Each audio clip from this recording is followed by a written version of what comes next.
না, আলহামদুলিল্লাহ খুবই ভালো লাগছে। আর সত্যি কথা বলতে ১ম ম্যাচ হারার পরে আমরা যেভাবে কামব্যাক করেছি এটা আমাদের দরকার ছিল। আর আমাদের সবাই কমিটমেন্ট ছিল যে আমরা ভালো করব। আর শুরুতে আমি অবশ্যই ২ টা মানুষকে ধন্যবাদ দিতে চাই।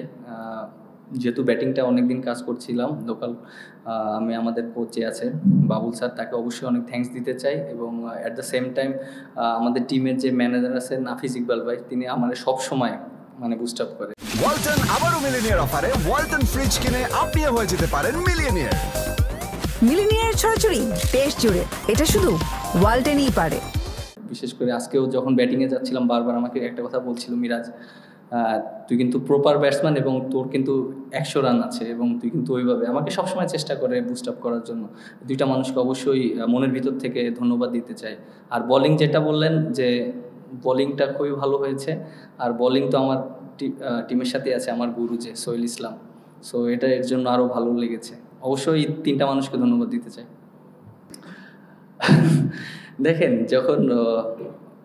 আমি যখন ব্যাটিং করেছিলাম চেষ্টা করছিলাম ২টা রান যেন নিতে পারি, ওরকমই দৌড় দিছিলাম, মনে করছিলাম বলটা গ্যাপে গিয়েছে, বাট সব ফিল্ডারের হাতে গিয়েছে। বাট তারপরে লাখের উপর ছেড়ে দিয়েছি যে যদি আমার কপালে থাকে তাহলে হ্যাঁ ১০০ হবে, আর যদি আউট হয়ে যায় এটা তো কারো করার নেই। বাট হাসান অনেক ভালো সাপোর্ট দিয়েছে এবং সাকিব অনেক ভালো সাপোর্ট দিয়েছে, তাইজুল ভাই। আমি অবশ্যই ৩ জনকে অনেক ধন্যবাদ দিতে চাই, কারণ ওরা যেভাবে আমাকে সাপোর্ট দিয়েছে ওদের জন্যই আমি ১০০ রান করতে পেরেছি। সো এটা খুবই ভালো লেগেছে। ভাই একটা জিনিস দেখেন, আপনি যেটা বললেন যে সাকিব ভাইয়ের অর্জন অনেক বেশি আমরা জানি, ঠিক আছে।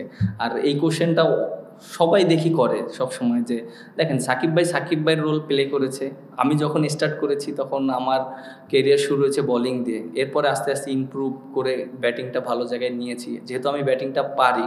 বাট আমি কখনোই নিজেকে ওইরকম চিন্তা করিনি। বাট পরে যখন চেষ্টা করেছি ব্যাটিংটা ইমপ্রুভ করেছি, হ্যাঁ আমার দ্বারা টিমের অনেক হেল্প হবে। আমি অবশ্যই ওইভাবে নিজেকে ইমপ্রুভ করার চেষ্টা করেছি এবং আমি নিজের মতন করেই খেলতে চাই, এটাই আমার ভালো লাগে। দেখেন অনেক অপরচুনিটি ছিল ১০০ মারার মতন, অনেকগুলো মিস হয়ে গিয়েছে। সো ওইগুলো যদি হতো তখন আরও বেশি ভালো হতো, ৪-৫টা যদি থাকতো তাহলে আরও ভালো হতো। ওয়ালটন আবারও মিলিনিয়ার অফারে ওয়ালটন ফ্রিজ কিনে আপনিও হয়ে যেতে পারেন মিলিয়নিয়ার। মিলিনিয়ার ছড়াছড়ি দেশ জুড়ে, এটা শুধু ওয়ালটেনই পারে। দেখেন একটা জিনিস, যখন সাকিব ভাই ছিল তখন রোলটা আমার ডিফারেন্ট ছিল, যখন সাকিব ভাই নাই তখন ডিফারেন্ট রোলটা আমার ওইরকম। আর যেহেতু টিম ম্যানেজমেন্ট সবাই আমার প্রতি ব্যাটিংয়ের আস্থাটা রাখে, আর এর জন্য আমার কাছেও মনে হয় যে আমার ব্যাটিংটা অনেক ইম্পর্টেন্ট। এখন হয়তো আমরা লিডিং রোলে প্লে করছি, হয়তো সাকিব ভাইরা যখন ছিল তখন তারা লিডিং রোলটা প্লে করেছে। সো আমাদের রেসপন্সিবিলিটি এখন আরও অনেক বেশি। সো আমার কাছে মনে হয় যে আমাদের এই রেসপন্সিবিলিটিটা আমাদের ভালো মতো নেওয়া উচিত এবং সবসময় পারফর্ম করা উচিত। এবং অনেক সময় হবে অনেক সময় হবে না, বাট প্রসেসটা যেন ঠিক থাকে সেটাই না। দেখেন আপনারাই এর আগে কোশ্চেন করেছিলেন যে আমি নাকি বাউন্সারে প্রবলেম হয়, তা আজকে তো ৬ও মেরেছি, আজকে তো ওরা কোনো কিছুই করতে পারেনি, ঠিক না? আমি এর আগেও বলেছিলাম বাউন্সারে তো আমি রান করেছি, সো ওর বাউন্সার করেছে। But at the same time হ্যাঁ অনেক সময় মিস্টেক হয়ে যায়, পৃথিবীর বড় বড় প্লেয়াররা মিস্টেকটা করে। আর যেহেতু ও ওই ওভারটা করেছে আমি চ্যালেঞ্জ হিসাবে নিয়েছি, আমার টার্গেটই ছিল বাউন্সার মারলে আমি ৬ মারবো, সো ৬ও মেরেছি। হ্যাঁ অবশ্যই খুবই ভালো লাগছে। ওয়েস্ট ইন্ডিজের সাথে আমি ১০০ করেছিলাম, ৩ উইকেট পেয়েছিলাম, অল্পের জন্য 5টা পাইনি। যদি হয়তো তাহলে খুবই ভালো লাগতো। ওই ম্যাচটা আমরা হেরে গিয়েছিলাম এই মাঠেই, বাট ওই কথাটা মনে পড়ে গেছে, খুবই ভালো লাগছে। এবং অ্যাট দ্য সেম টাইম আমরা ম্যাচ জিতেছি, আর অ্যাচিভমেন্ট সবসময় ভালো লাগার বিষয়। কিছু একটা আছে না? এই শান্ত, কি মনে হয় তোর কাছে? থেকে নিচে পানি আসে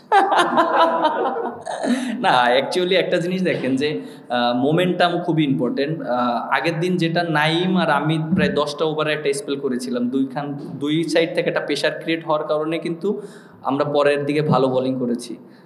উইকেটগুলো তাইজুল ভাই খুব ভালো উইকেট নিয়েছে। এবং আজকেও দেখেন এক সাইড থেকে কিন্তু আমি প্রেশার ক্রিয়েট করেছি, তাইজুল ভাই প্রেশার ক্রিয়েট করেছে, উইকেটগুলো পড়েছে। ক্রিকেট খেলাটা এরকমই, আপনি যখন প্রেশার ক্রিয়েট করবেন দুই এন্ড থেকে তখন অপরচুনিটি ক্রিয়েট হবে এবং চান্সগুলো নিতে হবে।